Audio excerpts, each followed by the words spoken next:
You're watching News 4 in prime time on your side in high definition. Well, 4 years ago, I decided to do a walk around the McCarran Loop.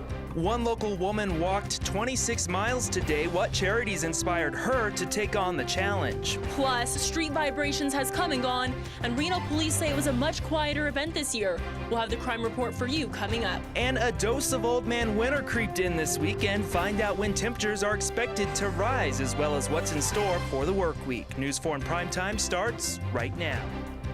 Good evening, and thank you for joining us. I'm Alexandria Canito. And I'm Dylan Kidrick. Governor Brian Sandoval said today the U.S. must continue to maintain a presence in Afghanistan to ensure security in the U.S. Sandoval made a surprise visit to Afghanistan on Saturday and was one of only 4 U.S. governors to be invited to the trip by Defense Secretary Chuck Hagel. The governor says he is impressed with the progress made in Afghanistan since he visited 3 years ago. He says education, healthcare, and infrastructure has improved drastically. He says in 2011, there were only 1,000 schools and only 20,000 teachers.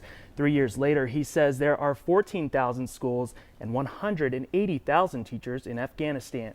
As I said, it's very impressive in terms of the gains that have been made. And I guess if there was one thing that I could convey is that, we've been very successful, we being the United States of America, in terms of accomplishing the objective here in Afghanistan, and the people not only of Nevada but across the country should feel really good about what they've done and how things are going to be moving forward. Afghanistan's new president is expected to sign a security agreement that allows some 10,000 troops to remain in Afghanistan after all combat troops are withdrawn. Meanwhile, President Obama admits the United States underestimated ISIS and overestimated Iraq's ability to defend itself. Those revelations came during an interview on the CBS show 60 Minutes. Brian Moore has the story from Washington. U.S. and coalition forces launched weekend airstrikes on ISIS in Syria, the latest in a conflict with no end in sight. In an interview airing Sunday on 60 Minutes, President Obama blamed U.S. intelligence for dropping the ball. I think our head of the intelligence community, Jim Clapper, has acknowledged that I think they underestimated what had been taking place in Syria.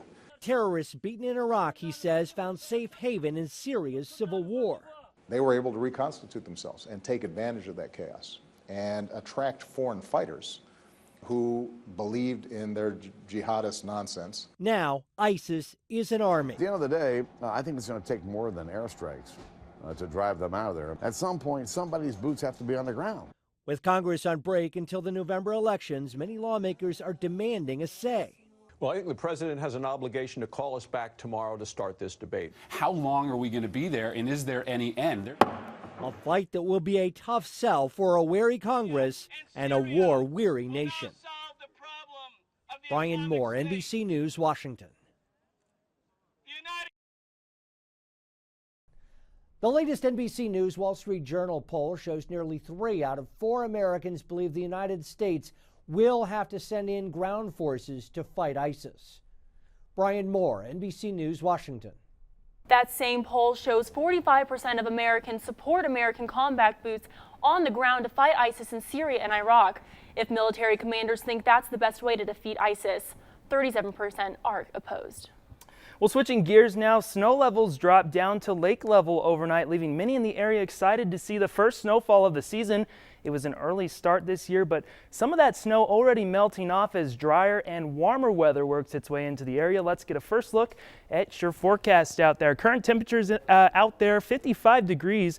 Those southwesterly winds at 3 miles per hour, and that humidity starting to drop now at just 64%. Still mostly cloudy out there this evening. Current temperatures across western Nevada into the 50s, already dipping down into the 40s for places like Eureka and Ely, and then sitting comfortably down south in Las Vegas into the mid-70s at 76 to be exact. Highs today, we made 56 for Reno, 63 up north for Winnemucca, and then slightly warmer at 66 for Elko, and then topping things off in Las Vegas at 79 this afternoon. Satellite radar shows that counterclockwise rotation, showing that low that gave us all that rainfall these last couple of days. That's going to continue to push off to the east, and we'll clear things out for the work week, Alex.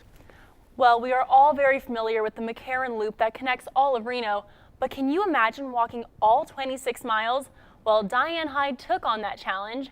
Hyde set out on her journey Saturday morning and made it to the finish line at the Reno Elks Lodge today. This is Hyde's third time around the loop, and she does this walk to raise money for 2 local charities that are close to her heart. So 4 years ago, I decided to do a walk around the McCarran Loop to raise money for veterans and Safe Haven, which is our Elks major project. And with that, we support foster homes where children are placed. Hyde raised $7,000 last year and hoped to raise even more this year. This year's donations are still being counted.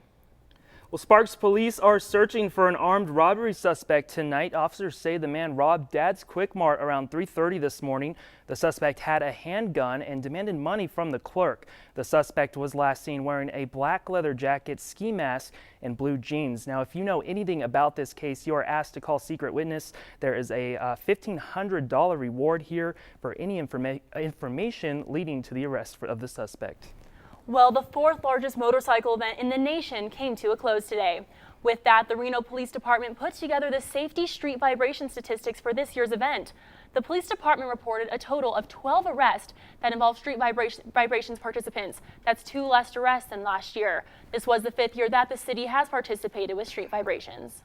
Well, with the busy holiday season drawing near, the Summit Mall held a holiday job fair today. Nearly 200 retailers interviewed and took applications to hire for the holiday season. Positions at the Summit are now open and will continue through the holiday season, with some positions continuing on to full-time positions. Now, for more information, visit our website at mynewsford.com. Well, dozens of cats in Argentina's capital put their best paw forward today in a bid to be dubbed the most perfect feline. More than 40 cats of 16 different breeds took part in the 36th Cat Expo to be held in Buenos Aires. An organizer of the event said visitors were surprised by the variety of cats that took part. A number of international specialists were on hand to offer attendees the latest advice on breeding and balanced lifestyle. Organizers said the goal of the event was not only to show off the best of the feline breeds, but also to promote health and care practices for high-end cats. Well, coming up next, hundreds of flights were canceled again today at the Chicago O'Hare International Airport. What travelers have to say about the inconvenience. And the surprise eruption of Mount Ontake has become a tragedy.